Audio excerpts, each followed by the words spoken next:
Саламатсыздар, урматтуу замандаштар, урматтуу шаар тургундары.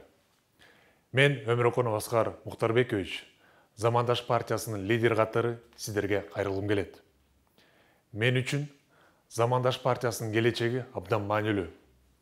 Ушул партияны негиздеген маркум Муктарбек Өмүрөкөновдун уулу катары атам өз алдына коюп, аткарууга жетишпей калган максаттары жана тилектери мен үчүн чоң жоопкерчилик жана аманат.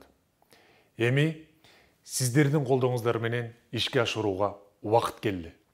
Урматтуу биздин шайлоочулар, урматтуу шаар тургундары. 11-июлда Бишкек шаардык кеңешине шайлоо өтөт. Биздин партия максаттуу негизде шайлоого бара жатат.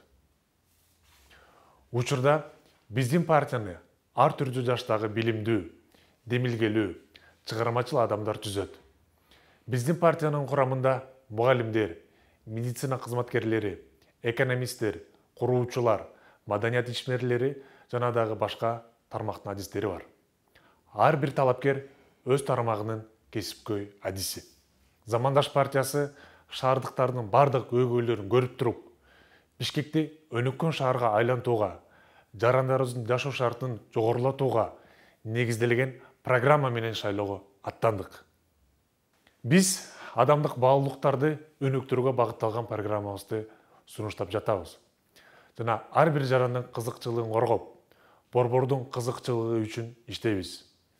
Замандаш партиясы экономикалык, социалдык маданий, экологиялык, транспорт, энергетика жана башка курч маселелерди Кудайым буйруса чечебиз. Биздин партия шаарыбызды таза, коз, экономикалык жактан өнүккөн, билимдүү, меймандос, мыйзам үстөмдүк кылган адилеттүү шаар катары өнүктүрүүгө даяр. Кайрылымдын аягында сиздерге бекем ден соолук жана ийгиликтерди каалайм. Азыркы курч кырдаалда санитардык талаптарды сактоого чакырып кетем. Мекен үчүн бир бололу замандаш.